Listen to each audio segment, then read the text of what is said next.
This thing came out nicely, way better than I expected because of the fast print speed. So that is something definitely that the X-Smart3 excels at.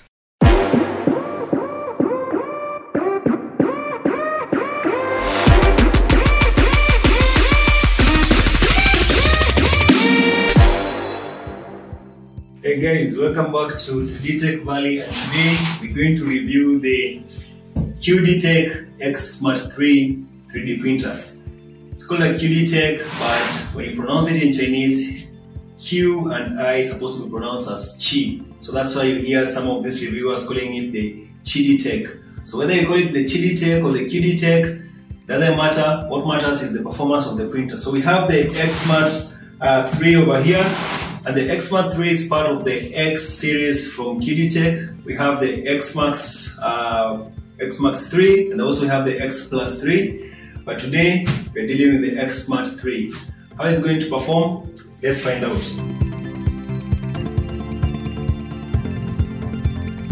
So a couple of things first. You can see the printer is a little bit bigger, weighing about 11 kgs, and the package size is 433 times 425 by 480 millimeters, and basically that's that. We can see an overview of the printer on top over here, and well, that's basic stuff. Let's go to the nitty-gritty of the 3D printer. So we open that. On top we have the QR code of the official website and a Shopify store if you want to access the stores from your phone. On top of the box, we can see we have a couple of accessories. We have the QIDI, that's the filament, that's a 250 grams filament, and it's 1.75 millimeters, usual stuff. Then we have a special paper for build plate leveling. This is the paper used for leveling the 3D printer.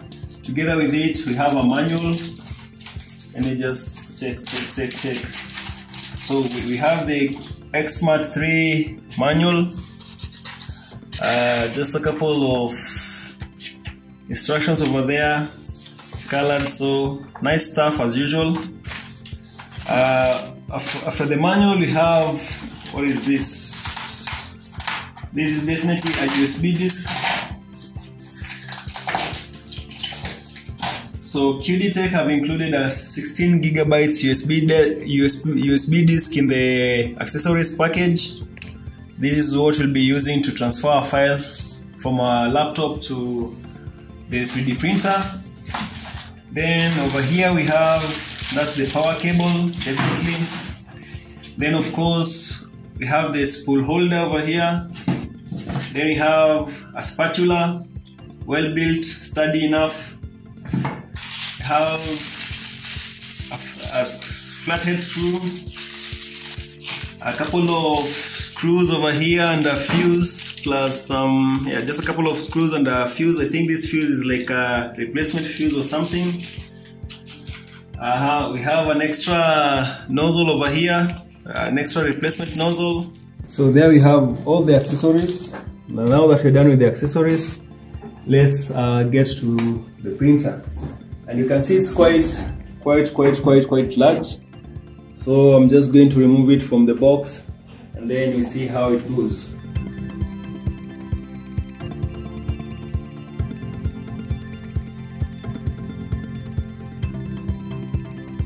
So inside we see the last form, and there's a glue over here.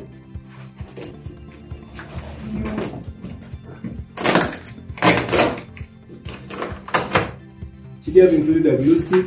This one you're going to use it just in case your prints don't stick on the print bed. Then you can apply some glue to make the first layer stick. So that's that. So the glue is just part of the accessory. And there we go. So we have the big reveal now. This is the QIDI X Smart3. That's the back. Then just going to turn it round. It's quite big, but not as big as some of the large format 3D printers we've seen before. And this is how the big guy looks like. So I'll just take you through the 3D printer. You see some of its parts, and then we do our first chest prints. So first off, we just need to remove some of these tips. Be careful not to remove them in a manner that will destroy the dough. So just remove the tips. I will also have some more tips on top over here.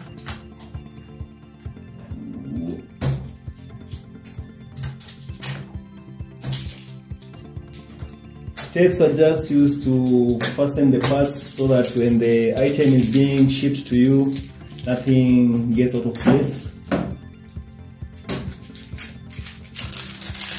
We have our screen over there. We have this transparent door. You can open it, and it's held by magnetic fastening over there.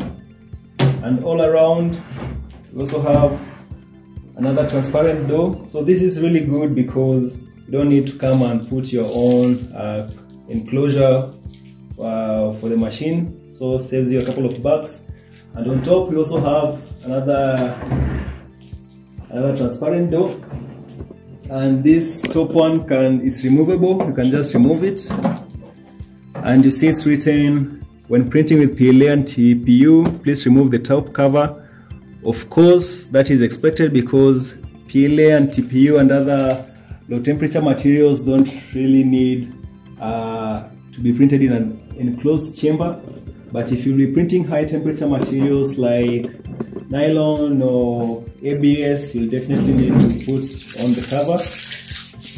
So on this side, I can see there's a USB port. That's where you're going to put your USB drive when you are transferring the files. At the back, this is the back. You can see a couple of things. So this is where the spool holder goes. You can see the on button. Then this is where you insert the power cable. You can see the board end over there. This is the filament sensor. That's everything that we have at the back. Let's continue turning it. This is the other side. Nothing much going on this side apart from the transparent window. This is really good in case you want to see how your print is progressing. I love the transparent things.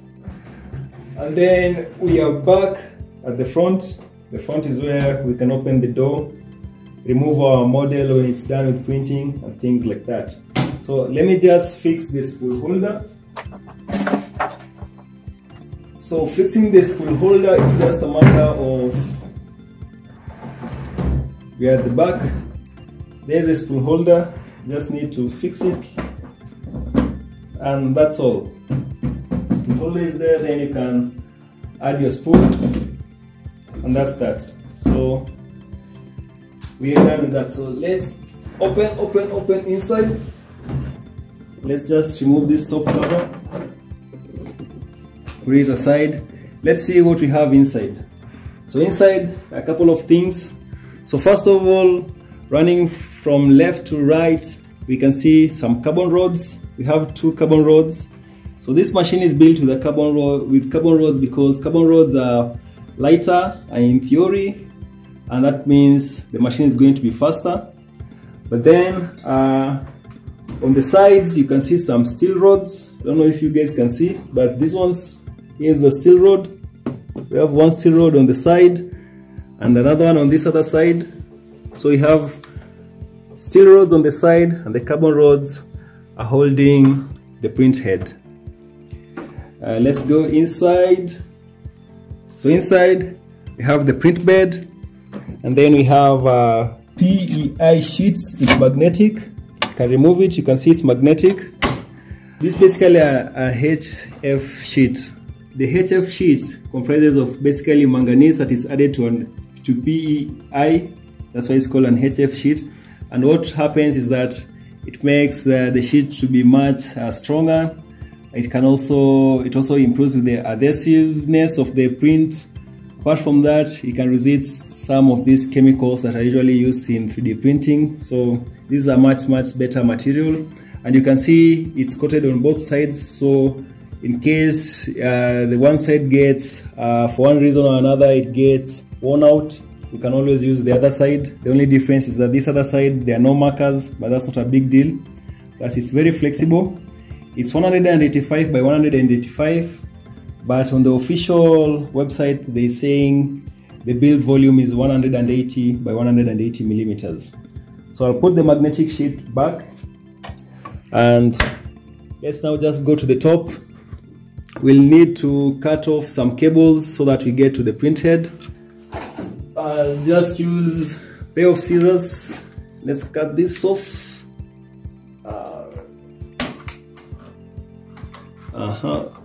Oops. So let's remove that. Of course, let's remove the carton. This is just some protective material that is used to ensure the head will arrive at your place while it's okay. So let's just remove this. So there we have the print head, and you can see it's written, if you need to remove the front cover, please unlock it upwards and then remove it. So let's see if we can unlock it. How do we unlock it?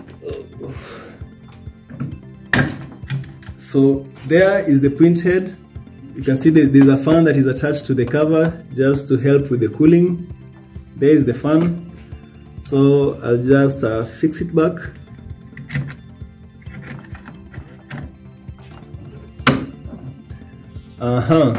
So remember, this is a Core XY 3D printer. That means the print head goes on both X and Y axis. And well, let's see. You can see the cable management. I love the cables. They are nicely tucked in. They're not coming out and disrupting your view. So I love the cable management. The belts are a little bit tight, which is fine. Not very tight, just right. Apart from that, let's see what else do we have inside here. We've seen the belts, we've seen the steel rods, seen the carbon rods, seen the print head. So there are a couple of zip ties that we have to remove. So there's one over here. Let me just cut it. Just be careful not to cut the belts.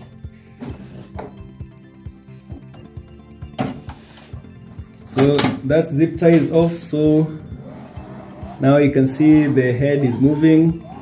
It's called a Core XY 3D printer because it can move both on the X and Y axis very easily.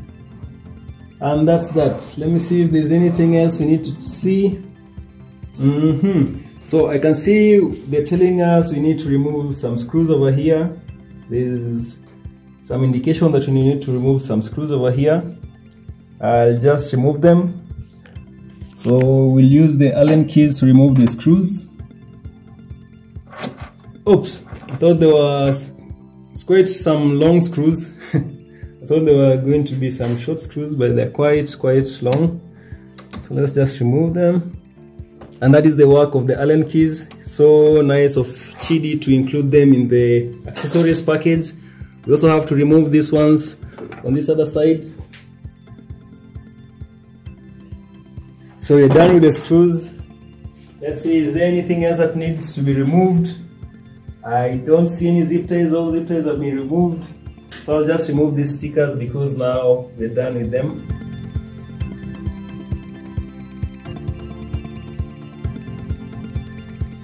So there is a 3D printer. So one of the most important things that you want to check before you start your first print is you want to ensure that the voltage of your 3D printer is set to your region. And to check that, you'll have to go at the base of the 3D printer. So let me just first of all put this cover back and return the printer. So this is how the bottom of the 3D printer looks like. And for you to access the voltage switch, you'll have to remove this cover. It's not a big deal. That's why this guy is included these Allen keys. You just need to remove these screws, the Allen keys. So I'm just going to remove them. If you're not tech savvy, this one should not really intimidate you. It's just a matter of removing this cover checking the voltage and replacing it. So let me just quickly remove this.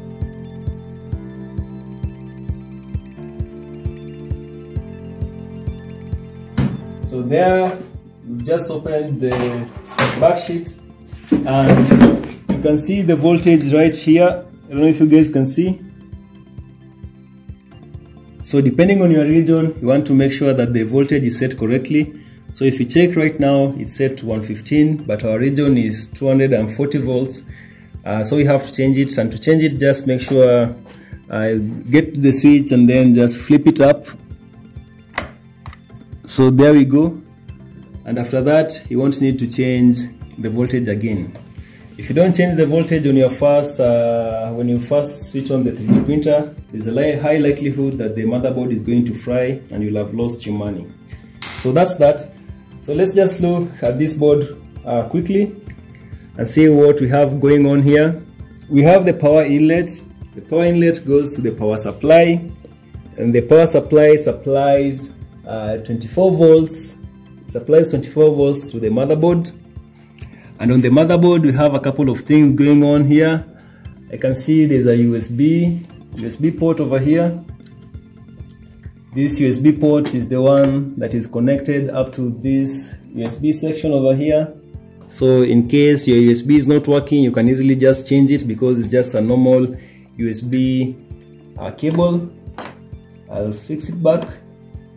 Apart from that, you can see there's something else here that is also a USB type thing. Definitely something like a Wi-Fi adapter. Board over there, you can see there's a fan, a cooling fan over here. This like a type C cable going up to where? Where is it going? Let me just see. It's going out. Oh, it's going inside the printer. So I'm guessing that it's going to drive the rollers. And a couple of other things over here, but we're not really interested in the electronics. We just want to see how the 3D printer is going to perform. Okay, so I'll just fix back the bottom sheet now that we've changed the voltage, and then we get to do our first prints.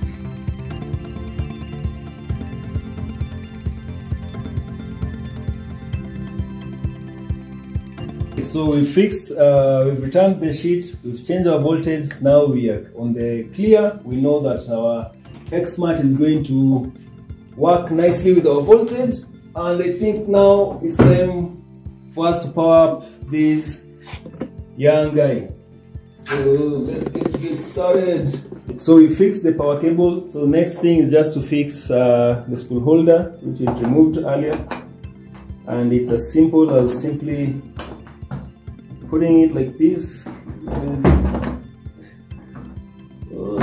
So there we go. And of course we have a new spool over there, but there's also one that's lying around over here. I think we can do a quick test with this one. It's called CRPLA White 175. It's kind of brittle because it hasn't been installed properly, but we'll see how it works. So when you're installing the spool, just make sure the spool comes from the bottom. Install it like this, not the other way around. So I'm just going to cut off this part because it's looking a little bit brittle. No, it's looking out of place. We just cut it. And then from there, you just need to get the spool inside the filament sensor over here. Just push it until it reaches the print head. Yes, I can feel it has reached there. And well, that's that. So we are ready to print. We're just going to switch it on and see how it performs. It's powered on. So when it's powered on, you can see it's booting up. Please wait on the screen. This is a 4.3-inch screen, and the screen is going to guide us on how this machine is supposed to be set up. So it's telling us wait a little bit, and since you are printing PLA, I'll just remove this. We don't need this cover for PLA. But if you're printing ABS or any other high temperature materials, make sure you cover it up. So when it's pouring up, you can see some light over there. Chinese. So over here, you need to select the language. A couple of languages over there. We'll just select English. Then go to next. So it's going to guide us. It's telling us to remove the zip ties, and we should be very careful not to scratch the carbon fiber rods. So we already removed the zip ties on the print head, so we'll just skip that. Next, they're telling us remove the 4 screws that are fixed on the bed. You remember we removed the 4 screws. There's some sticker indications telling us to remove the screws. We'd already done that, so we'll just continue to next. About to moving platform. Please make sure the platform is clean and unlocked. Okay, so this is the platform.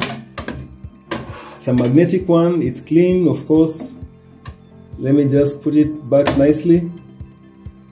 And it's unlocked. I don't know what they mean by unlocked. So let's continue. Remove 4 screws that was fixed on the. Remove 4 screws that fix hotbed. Okay, there are some screws under the hotbed. You can see on the screen it's telling us there are some items. So let's just check them. These are the items that they want us to remove. I'm guessing this was just put for shipping purposes. They don't really have any other use apart from that. So you remove that. Next, let's continue. Please wait for the initialization of plate, foam, and nozzle. Okay, so it's initializing. The nozzle is initializing. And we can always close this because we can see inside. I like the light that is inside the printer. Makes it easier for you to see any of your items. Okay, so now we are coming to probably the calibration part, and the screen is giving us all the instructions we need to follow. So they're telling us use the up and down buttons on the right to adjust the platform height. Make sure the nozzle is just touching the leveling paper so that there's a little resistance between them. So we need the leveling paper. So we're just about to level the print bed and we need this paper. So just make sure it goes in there. This is just like the normal leveling of any other 3D printer. Just need to raise the platform and make sure there's just some little bit of resistance between it. And in case you happen to, your leveling paper disappears or gets lost, you can just use any paper that you have. Just a thin paper will be fine. And the reason why we do this is you just want to make sure that the nozzle is just next to the print bed, but it doesn't touch it directly, because once the print bed starts heating up, then it's going to expand, and then the distance between the nozzle and it is going to reduce to make it easier for printing. So I'm just going to use these arrows to move the print bed up and down. So right now I just need to move it up and down, and you can see we have some incremental steps over here. You can choose whether to move it in 0.01 increment steps or 1. So I'll just leave it at 0.05. Let's move. I don't know if you guys can see, but okay, let me just put 1 so that you guys can see how fast it's moving. I don't know if you guys can see. Okay, it has already moved, and it has already it's already too near the nozzle. Even the leveling paper cannot even move. That is too much. So we'll need to move the platform down. Let's move it down by let's say 0.1. Down, not yet. Okay, let me move it by 1 first. Okay, that is too much. Now we have to move it up. There needs to be some resistance between the paper and the nozzle. Let me choose that one. Then you go up 0.01. Okay, let me try this one. Okay, back.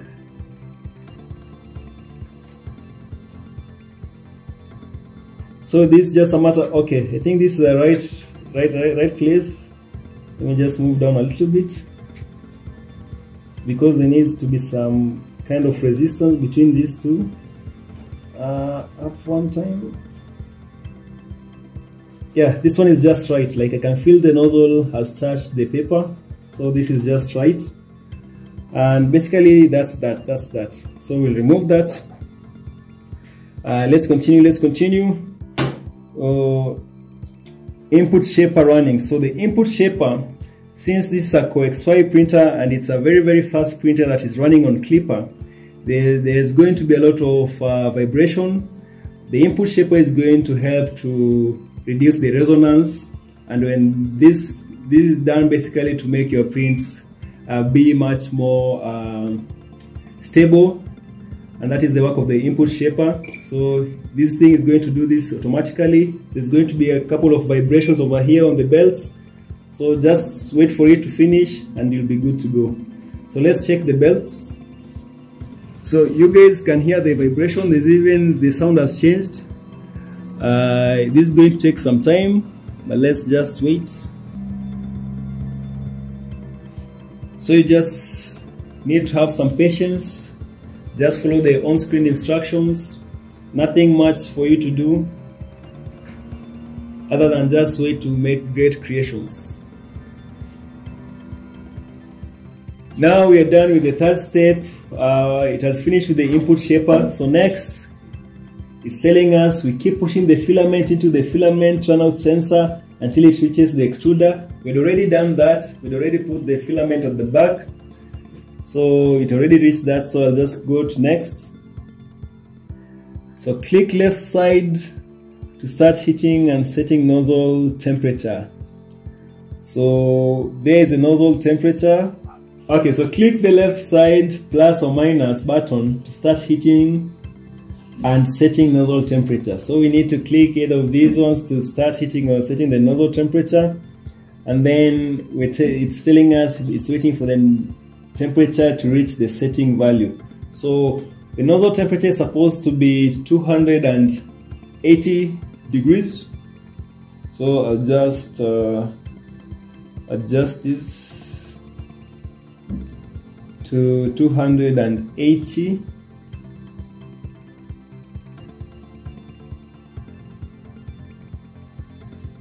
Okay, 270, that should be fine. You can see it's heating up. It's now at 156. It's moving, it's heating up quite faster, and in fact, even if I put back this cover, it will heat up even faster. So let me just put the cover back. Oh no, let me not put the cover back since we are going to print with PLA. Let me not put the cover back. But it's heating up.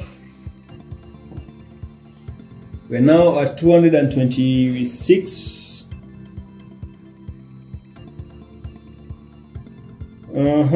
So right now the nozzle is becoming very hot. Definitely you don't want to put your fingers over there.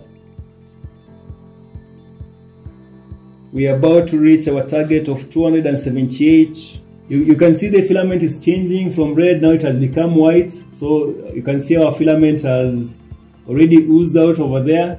So it has extruded, that means it's okay. So next, let's continue. Let me just open this so that we see.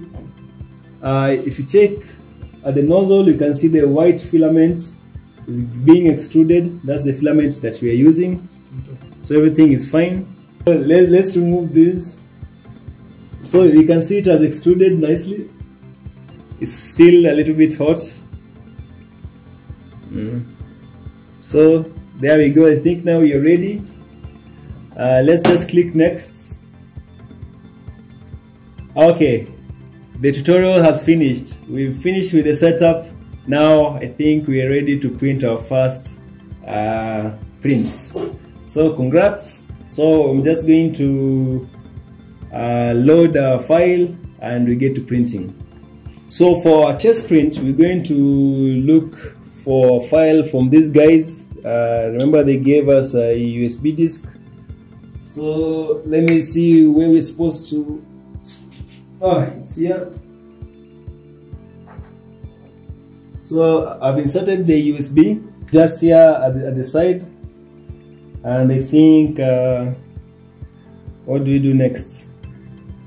Okay, so now that we're done, I've inserted the USB. Let's select one of the files and we get to printing. But before we do that, You can see a couple of things on the screen. So it's giving us some indications on what's happening. So we can see the bed is now at around 244 degrees. The nozzle is about 27 degrees. This is a QXY machine moving at 20 m per second based on clipper, and of course that's the motherboard over there. Then we have this button over here, the light. In case you don't want the light, you can just click on it. The light has gone. I prefer the light, so I'll just click it back. Then you have the sound icon. In case you don't want to hear any beeping or anything like that, you can just mute, but I prefer the sounds. Of course, if you want to stop your print, you're just going to click stop. That's the home. Let's go to this other section. And this is the USB files. These are the files that are in the USB drive. You can see there is one over here, it's DA1. I don't know what that is. Then you have some G-code file over there. Then you have the settings button. So here you can check various settings of your machine. If you want it to go to home, if you want to move the Z platform, things like that. And finally over here, what do we have? This is the languages section. So we'll leave it at English. So let's just go back to the USB and let's check this file over here, the G code. It's telling us it's going to take about 40 minutes to print, and it's going to use about 3 meters of filament. I'm not sure what file is here because I cannot see the preview, but anyway, let's just print and see what happens. So I'll just click that one. We can see now it's heating up. The top, I've removed the top because we are printing using PLA, and PLA doesn't need to be in an enclosed chamber. The heat will be too much for it. There we go. What else? So the platform is calibrating itself. Let's just see what's going to happen. So there we go, going. Okay.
So we are done with printing. It's telling me some Chinese thing over here. Basically, I think it's just telling me the print took 24 minutes. And let me just, should I click confirm? I don't even know what I'm confirming, but let me just confirm. Okay, let's open the door. Get our print out. The bed is quite strong magnetically. Oops. Hey! So here is our test print, and you can see, you guys can take a look. Remember, we printed it at 170% speed higher. Then we also put the fan at around, it was 19%, I think. And from the looks of things, this cube came out very nicely. It's very smooth. Apart from this small stringing that you see here at the end, this is the only blemish I can see, but this is so easy to remove. We can just sand it out. But let's pop it out and see whether it's easy to come out. So I'm just going to bend the plate.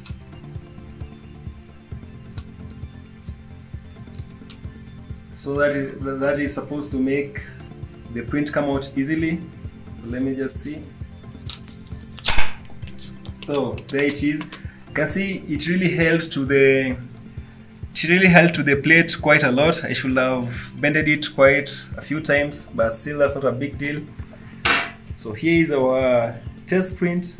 Just look at the quality. Let me just zoom in so you can see the quality of this box that we've just printed. Very, very clear. This is like truly a finished product, apart from just a small string that was coming out here. But overall, nice. Of course, at the bottom, we have some blemish because part of it got stuck on the plate. That's because they didn't bend the plate nicely. But overall, good print. I just have to say, like, this thing came out nicely, way better than I expected because of the fast print speed. So that is something definitely that the X-Smart3 excels at. Quality of print, great. Speeds, fast. Ease of use, easy. It's enclosed, that means you can print with PLA, you can print with ABS, you can print with nylon CF, you can print with TPU. Basically, there's nothing else, anything wrong with this printer. I think this is the latest model that they have on the market. If you've been checking other reviews on YouTube, you might have realized that some of the makers had issues with the X-Smart, but for me, basically you guys saw the whole process from the setup to installing the filament, getting the calibration. It was auto-calibrated. Nothing, there was no hiccups with this thing. So I'm just going to print some more models with this printer, and as I'm printing them, I'll be sharing them on our YouTube channel. You guys can see the capability of this monster that we have over here. So overall, I'm highly impressed with this printer. The only thing perhaps I should say QIDI should have improved on is basically on the voltage switch. The voltage switch, as we saw, remember we had to open the back and just to confirm the voltage switch. I think it would have been better if they had put it somewhere here at the back, not at the bottom, but at the back. It would have been better. But apart from that, everything is easy. I have nothing but good things to say about this printer. So if you guys are interested in this printer, just check the link in the description below. The printer goes for less than $500. It's currently one of the best 3D printers on the market at that price range. You guys, let me know if you have any questions about the 3D printer, and if you enjoyed the review, leave a comment in the section below, and I'll see you on the next video.